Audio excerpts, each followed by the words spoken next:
India news पर आपका स्वागत है। आपके साथ मैं हूं राकेश पांडे। सियासत के बिग बॉस इस खास कार्यक्रम में बातचीत होगी मौजूदा चुनावी परिस्थितियों की।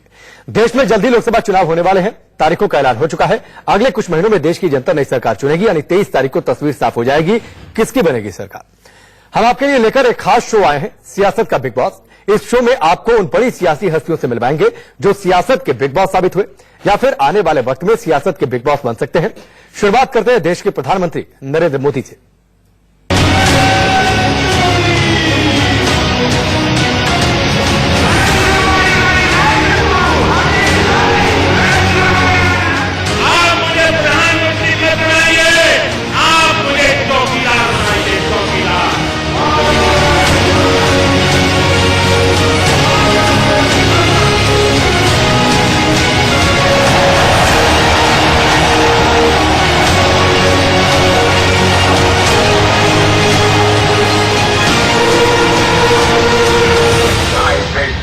यहां तक पहुंचा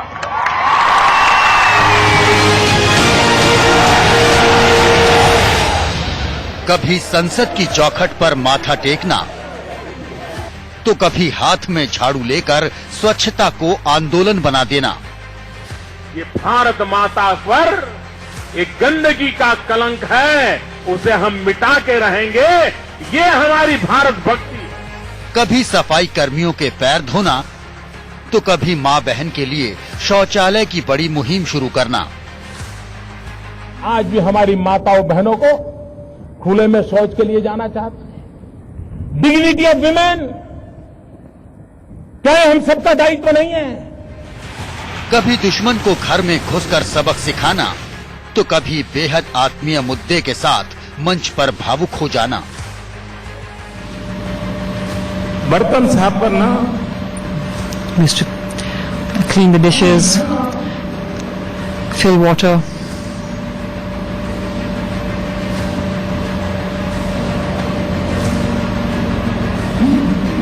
मजदूरी करना। कभी दुनिया के सबसे ताकतवर नेताओं के साथ कदम ताल करना तो कभी कूटनीतिक उठापटक के बीच ढोल बजाकर एक नया राग छेड़ देना। कभी सियाचिन की चोटियों पर पहुंच जाना तो कभी बूढ़ी मां के कदमों में जन्नत तलाशना। यही है मोदी का मैजिक, और इसी मैजिक की बदौलत वो बन गए हैं 2019 की सियासत के बिग बॉस। मैं नरेंद्र दामोदर दास मोदी ईश्वर की शपथ लेता हूं कि मैं विधि द्वारा स्थापित भारत के संविधान के प्रति सच्ची श्रद्धा और निष्ठा रखूंगा। मैं भारत की प्रभुता और अखंडता का अक्षुण्ण रखूंगा। मैं संघ के प्रधानमंत्री के रूप में अपने कर्तव्यों का श्रद्धापूर्वक और शुद्ध अंतःकरण से निर्वहन करूंगा।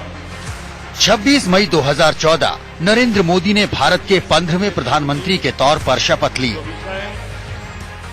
लेकिन क्या ये तस्वीरें 2019 में फिर से देखने को मिलेंगी?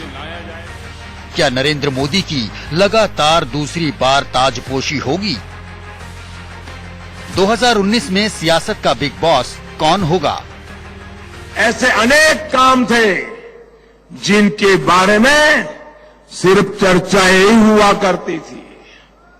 अब जब ये बातें जमीन पर उतर गई है, तब एक विश्वास जगा है कि मोदी है तो मुमकिन है।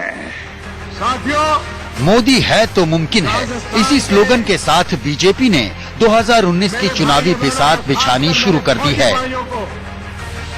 मोदी है तो क्या क्या मुमकिन है और क्या क्या मुमकिन हो पाया है, इस पर बीजेपी के तमाम नेता बड़े बड़े दावे कर रहे हैं। और ये जय घोष भी कि 2019 के बिग बॉस तो मोदी ही हैं। तो मुमकिन है। विजय का हमें विश्वास है तो उसका आधार भी है। बीजेपी वर्सेस ऑल हुआ है। क्यों हुआ है? एक दूसरे का मुंह न देखने वाले, एक दूसरे के साथ एक सोफे पर न बैठने वाले आज हाथ मिला मिलाकर उठा उठाकर क्यों घूम रहे? क्योंकि उनको मालूम है कि अकेले मोदी जी को हराना असंभव है, इसलिए वो इकट्ठा हुए। वर्षों से मैं जानता हूं, हम लोगों ने साथ काम किया है। आप अन्य आरोप जो लगाना हो लगा दीजिए कि मोदी जी ने काम कम किया, मोदी जी ने काम अधिक किया और मोदी जी को काम करना चाहिए, लेकिन कोई मां का लाल उंगली उठाकर उनकी नीयत और ईमान पर सवालिया निशान नहीं लगा सकता। कांग्रेस, सपा, बसपा और इस देश के आज के सभी विपक्षी दलों की सरकारों के द्वारा जिन कार्यों को नामुमकिन कह करके उत्तर प्रदेश और देश की जनता को उन योजनाओं से वंचित किया गया था, आखिर 2014 के बाद ऐसा कौन चमत्कार हुआ ये नामुमकिन को मुमकिन बना दिया? क्योंकि मोदी है तो मुमकिन है। 2014 में प्रचंड बहुमत के साथ सरकार बनाकर नरेंद्र मोदी ने बीजेपी और सहयोगी दलों को ये भरोसा जरूर दिया कि वो हैं तो बदलाव मुमकिन है। गठबंधन सरकारों का मोदी ने नया मुहावरा ही रच दिया। 5 सालों में पहली बार एनडीए के तमाम घटक दल मोदी मैजिक के आगे बौने नजर आए और 2019 आते आते विपक्ष को गठबंधन और मोर्चाबंदी में ही अपनी भलाई नजर आई। एक दल नहीं, दल के साथ दल, दल के साथ दल। जब दल के साथ दल हो तो दलदल हो जाता है, दलदल हो जाता है। और जितना ज्यादा दलदल होता है उतना ज्यादा कमल खिलता है। लेकिन अब 2014 वाले हालात नहीं हैं। विपक्ष मजबूत हो रहा है तो जनता भी पीएम मोदी का आकलन उनके 5 साल में किए गए कामकाज पर करने वाली है। आप जरा मुझे बताइए आज का दिन कैसा लग रहा है?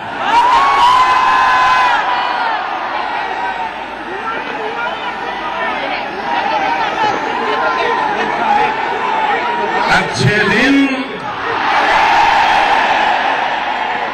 अच्छे दिन, वाह।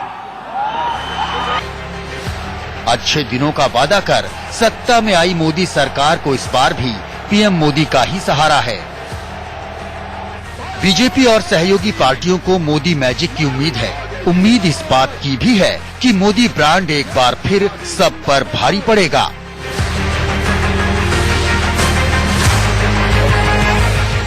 पीएम मोदी बदलती हुई सियासत का मिजाज भांप लेते हैं।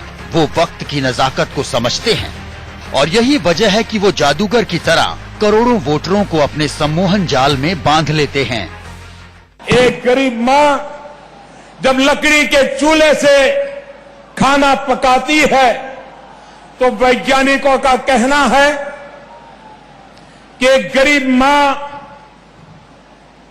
लकड़ी के चूल्हे से खाना पकाती है तो एक दिवस में उसके शरीर में 400 सिगारेट का धुआं चला जाता है। 400 सिगारेट का। बच्चे घर में होते हैं और इसलिए उनको भी धुएं में ही गुजारा करना पड़ता है। खाना भी खाते हैं तो धुआं ही धुआं होता है, आंख से पानी निकलता है और वो खाना खाता है। और इसलिए मुझे मेरी इन गरीब माताओं को इस कष्टदायक जिंदगी से मुक्ति दिलानी है और इसलिए 5 करोड़ परिवारों में रसोई गैस देने का हमने उपक्रम किया है। वो जादूगर जो जनता का मिजाज जानता है। आज देश को जल, थल, नभ हर प्रकार से जोड़ने का भूतपूर्व प्रयास किया जा रहा है। इसी का परिणाम है कि पुरानी सरकारें जिन इलाकों में सड़कें तक बनाने से पीछे हट जाती थी, वहां आज सड़कों के साथ ही हवाई अड्डे भी बन रहे हैं। और मैंने कहा मेरा सपना है हवाई चप्पल पहनने वाला भी हवाई जहाज में जा सके, इस सोच के साथ उड़ान योजना चलाई जा रही है। और वो बाजीगर जो जनता का मूड भांपने में माहिर है। आपकी ये भावनाएं, आपका ये उत्साह, आपका ये जोश मैं भली भांति समझ रहा हूं।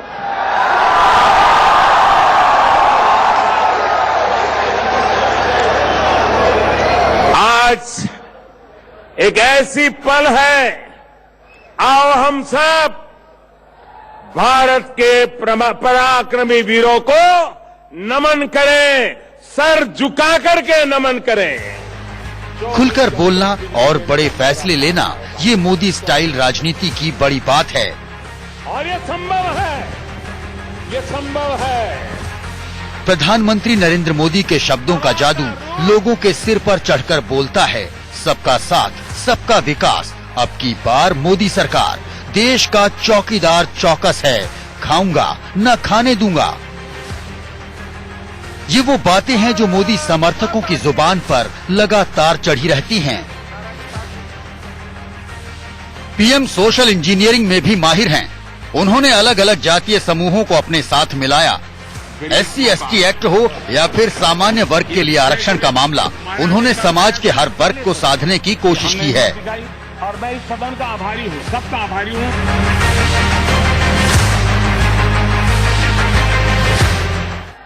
नेताजी, गुजरात बनाने का मायना मालूम है आपको?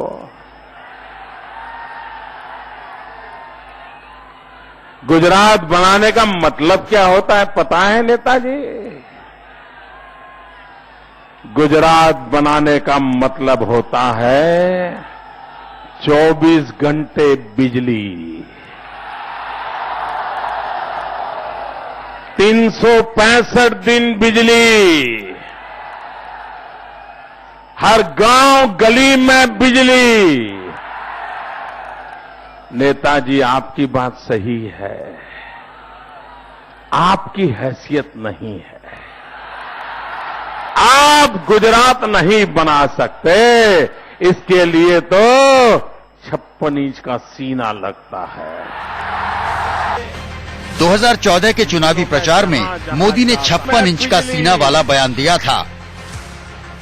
वो सत्ता में आए तो विरोधी पूछने लगे कि 56 इंच का सीना पाकिस्तान की साजिशों का जवाब कब देगा।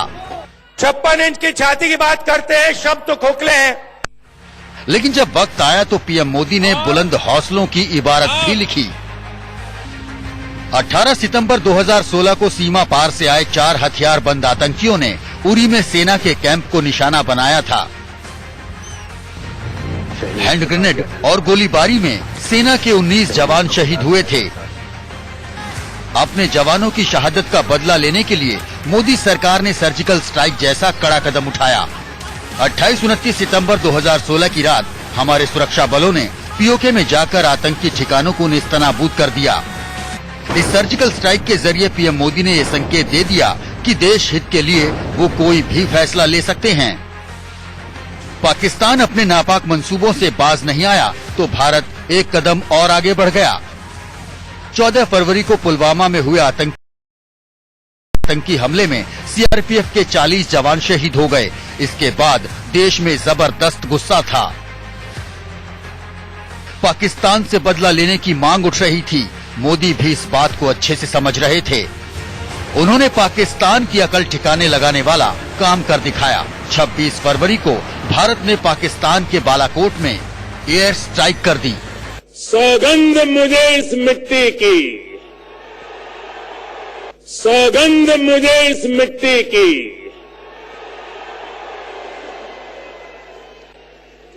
सौगंध मुझे इस मिट्टी की, मैं देश नहीं मिटने दूंगा। चुनावी साल में पीएम मोदी ने यह संदेश दिया कि उनकी सरकार बड़े और कड़े फैसले लेने से नहीं डरती और देश सुरक्षित हाथों में है।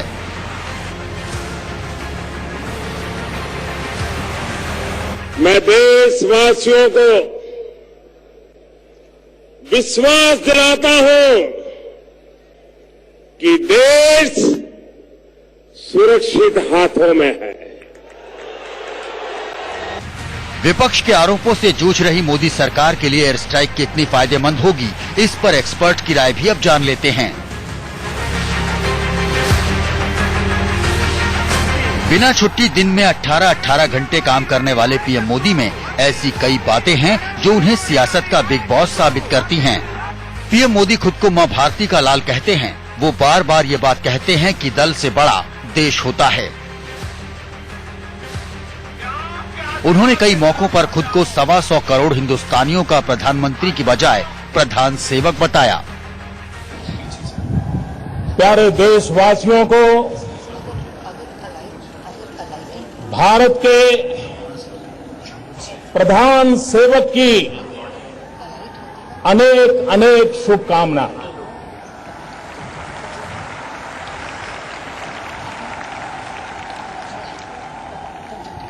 मैं आपके बीच प्रधानमंत्री के रूप में नहीं, प्रधान सेवक के रूप में उपस्थित हूं। पीएम मोदी खुद को जनता से जुदा नहीं करते, चाहे सुरक्षा घेरा तोड़ आम लोगों के बीच पहुंच जाना हो या फिर मेट्रो में सफर के दौरान यात्रियों से मुलाकात करना। पीएम मोदी खुद को जनता से जोड़े रहते हैं। पीएम मोदी की बड़े और कड़े फैसले लेने की काबिलियत भी उन्हें मजबूती देती है, चाहे नोटबंदी हो या फिर जीएसटी। उन्होंने बिना चुनावी असर की चिंता किए बड़े फैसले लिए। पीएम मोदी जबरदस्त वक्ता हैं। वो विरोधियों को शब्दों की कलाकारी में ऐसे फंसाते हैं कि विरोधी कुछ देर के लिए भूल ही जाते हैं कि वो क्या आरोप लगा रहे थे। यहां पूछा गया कि प्रधानमंत्री अपनी आंख में मेरी आंख भी नहीं डाल सकते। माननीय अध्यक्ष महोदया, सही, हम कौन होते हैं जो आपकी आंख में आंख डाल सके? तो गरीब माँ का बेटा पिछड़ी जाति में पैदा हुआ, गांव से आया है। आप तो नामदार हैं, नामदार, हम तो कामदार हैं। आपकी आंख में आंख डालने की हिम्मत हमारी नहीं है। सियासत में पीएम मोदी का जादू किस कदर है, इसे इस बात से भी समझा जा सकता है कि मुलायम सिंह यादव जैसे कद्दावर विपक्षी नेता भी उनकी जीत की कामना करते हैं। तो मैं चाहता हूँ, मेरी कामना है कि जितने माननीय सदस्य हैं दोबारा फिर जीत जाए। ये हमारी इच्छा है। और तो ये भी चाहता हूँ, हम ये ऊपर इतना बढ़ा तो नहीं आ सकते हैं, प्रधानमंत्री जी आप फिर बने प्रधानमंत्री। पीएम मोदी में ऐसी कई खूबियां हैं जिनकी बदौलत वो सियासत के बिग बॉस के तौर पर अपनी शख्सियत को कुछ और दमदार बना जाते हैं। पीएम मोदी बीजेपी के स्टार कैंपेनर हैं। लोकसभा चुनाव से पहले बीजेपी पीएम की 100 रैलियां कराने की कोशिश में है। पीएम चुनावी प्रचार में जुट भी गए हैं। पीएम मोदी की खासियत यही है कि वो सियासत के ऐसे बाजीगर हैं जो हारी हुई बाजी भी पलट देते हैं। बिग बॉस होता कैसे? मोदी एकल नेतृत्व के फॉर्मेट में काम करते हैं। उनके नेतृत्व में दूसरा कोई नहीं होता। वो अपनी पार्टी के भी बिग बॉस हैं। वो इस समय नेतृत्व में भी भारत के बिग बॉस हैं। उसकी वजह सिर्फ ये है कि दूसरा पैरेलल बिग बॉस कोई आया नहीं है। राहुल गांधी है, वो बिग बॉस तो छोड़िए, अभी वो इसी बात के लिए लड़ रहे हैं कि वो बॉस अभी बने हैं कि नहीं। ये कहीं ना कहीं पे दर्शाता है कि हाँ, एक दूरगामी सोच का नेता है और एक बहुत ही डायनेमिक और जुझारू नेता है। और आज तो माहौल ऐसा बन गया है मोदी ब्रांड का कि उसपे संगठन भी नतमस्तक है। Bharatiya Janata party alliance partner का भी सबका हाँ में हाँ है। देश में तो उनका पूरा लहरी है, दुनिया में तो एक अंतर्राष्ट्रीय लीडर के हिसाब से साबित हो चुके हैं। उन्होंने सीधा कहा कि मैं भारत को कांग्रेस मुक्त कर दूंगा। उन्होंने उस ओर अपने कदम बढ़ाए, राजनीतिक निर्णय लिए, आर्थिक निर्णय लिए और वो उस ओर स्थापित किया अपने आप को।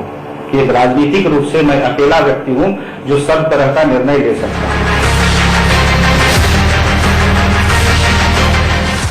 अमेरिका के मेडिसन स्क्वायर में किसी पॉप स्टार की तरह कार्यक्रम करने वाले पीएम मोदी का जादू वैश्विक राजनीति पर भी दिखाई देता है। चाहे अमेरिका के राष्ट्रपति हों या फिर रूस के राष्ट्रपति पुतिन, मोदी ने महाशक्तियों को अपनी कूटनीति से साध लिया। पेरिस में फ्रांस के राष्ट्रपति के साथ नौका विहार हो या फिर जापान के पीएम के साथ वाराणसी में मोदी का नौका विहार, मोदी ने कूटनीति का नया मुहावरा रचा। भारत युद्ध में पूरी तरह सक्षम है, लेकिन पीएम मोदी ने फिर भी बुद्ध की बात की। उनकी इन्हीं कोशिशों के कारण दक्षिण कोरिया ने सियोल शांति पुरस्कार से उन्हें नवाजा है।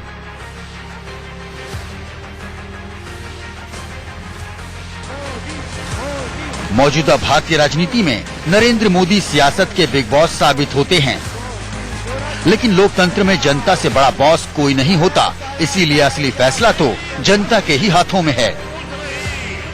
Bureau report, India news. वक्त यहाँ पर ब्रेक का, चलो ब्रेक के बाद चलिए आगे बढ़ते हैं। आज चुनाव की तारीखों का ऐलान हो चुका है। 23 तारीख को पता चल जाएगा कि अब की बार किसकी सरकार बनने जा रही है। चुनाव की तारीखों का ऐलान होते ही कांग्रेस नेता संदीप दीक्षित ने बीजेपी पर हमला बोला और कहा कि मोदी चुनाव हार रहे हैं। हालांकि गठबंधन पर उन्होंने गोलमोल जवाब दिया। चुनाव आयोग ने आज तारीखों का ऐलान कर दिया। हमारे साथ बातचीत करने के लिए कांग्रेस के वरिष्ठ नेता संदीप दीक्षित जी मौजूद हैं। सर, 11 तारीख से शुरू होगा, 7 चरणों में होगा। 23 तारीख को पता चल जाएगा कि हाँ, देश का मूड क्या है।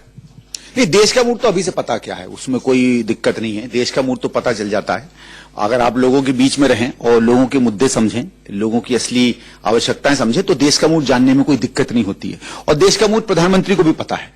जिस तरीके से, नाटकीय तरीके से वो सरकार फौज के पराक्रम को अपना बता रहे हैं, सारे मुद्दों को छोड़ के, अगर आपको याद होगा 2014 में विकास विकास विकास, गुजरात मॉडल करते फिर रहे थे।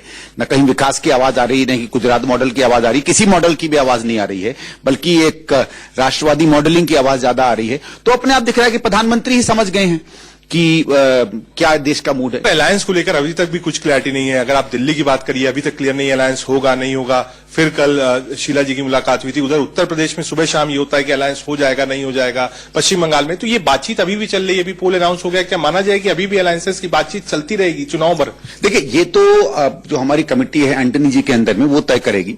जहां तक एक साथ होने की बातें, देखिए आप दो चीज में देखिए। सबसे पहले क्या होता है कि आपको विचारों में एक होना पड़ता है। पिछले 8-9 महीने 10 महीने में जितने भी कांग्रेस के बाद जो बाकी प्रमुख विपक्षी दल हैं, सबका एक मत हो गया है कि इस सरकार को उखाड़ के बाहर फेंकना है। मेरे ख्याल से लोगों का एक साथ आना आने वाली सरकार को शक्तिशाली करने के लिए ज्यादा आवश्यक है। जहां तक मोदी सरकार का हारना है, कोई साथ हो या ना हो, लोग इस सरकार को बाहर फेंकने वाले हैं। बहुत शुक्रिया हमसे बातचीत करने के लिए। कैमरामैन जेना के साथ राकेश टंडन, इंडिया न्यूज।